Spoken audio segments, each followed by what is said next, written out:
Hi అండి, welcome back to happy recipes. నేను మీ స్వప్నని. ఈరోజు వీడియోలో టేస్టీగా రెస్టారెంట్ స్టైల్లో గోబీ ఫ్రైని ఎలా చేసుకోవాలో చూపిస్తున్నానండి.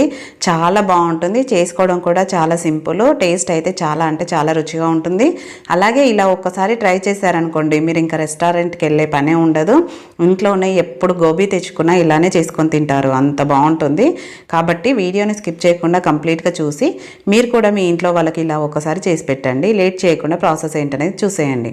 నేను ఇక్కడ మీడియం సైజులో ఉన్న ఒక గోబీని తీసుకొని దాన్ని ఈ విధంగా వీడియోలో చూపిస్తున్నట్టు కొంచెం పెద్ద సైజులోనే కట్ చేసుకోవాలండి. మరీ చిన్నగా చేయొద్దు. మనం ఫ్రై చేసుకుంటున్నాం కాబట్టి కొంచెం పెద్ద సైజులో కట్ చేసుకోవాలి.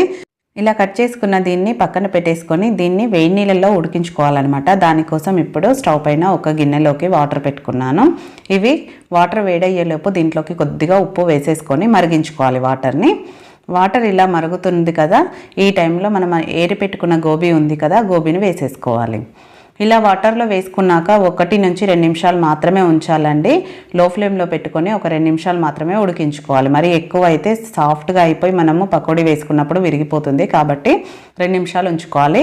దీంట్లో పురుగులు అలాంటివి ఏమన్నా ఉన్నా పోవడం కోసం కొంచెం పసుపు వేసి ఇలా వేడి నీళ్ళలో ఉడికించుకోవాలి. మనం కర్రీ చేసుకున్నా తప్పకుండా ఇలా నీళ్ళల్లో వేసుకోవాలండి గోబీని. అప్పుడే దీంట్లో కొంచెం పురుగులు అలాంటివి ఉంటే వెళ్ళిపోతాయి అన్నమాట వాటర్లో.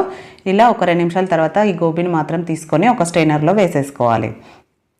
ఇలా వేసుకుంటే కింద ఎక్స్ట్రా వాటర్ వెళ్ళిపోతుంది. అలాగే ఇవి కొంచెం చల్లారుతాయి కూడా. దీన్ని పక్కన పెట్టేసుకొని నెక్స్ట్ దీనికోసం మసాలా ప్రిపేర్ చేసుకోవడం కోసం ఒక మిక్సింగ్ బౌల్ తీసుకోవాలి. దాంట్లోకి 1/2 కప్పు మైదా పిండి వేసుకుంటున్నాను.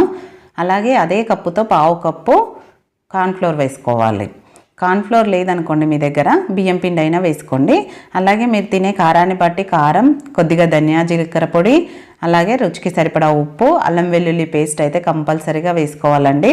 కొంచెం ఆయిల్ వేసుకోవాలి. ఆయిల్ వేసుకుంటే మనకు గోబీకి ఈ మసాలా అనేది బాగా పడుతుంది.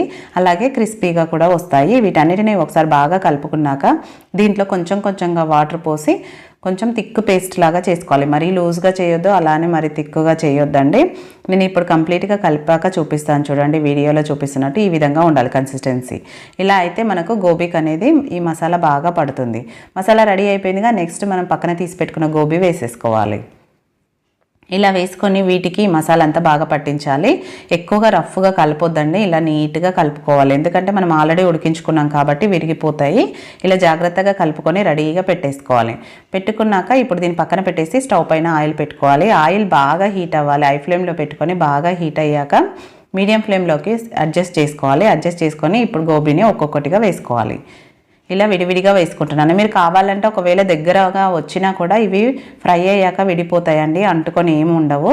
ఆయిల్లో ఎంతవరకు పడతాయో అంతే వేసుకోవాలి. అలాగే వేసిన వెంటనే గరిటెతో తిప్పొద్దండి. ఇలా ఆయిల్ నురుగంతా పోయి లైట్గా కలర్ చేంజ్ అయినట్టు కనిపించినప్పుడు మనం దీన్ని 2 వైపులా తిప్పుకుంటూ మంచి కలర్ వచ్చే వరకు ఫ్రై చేసుకోవాలి.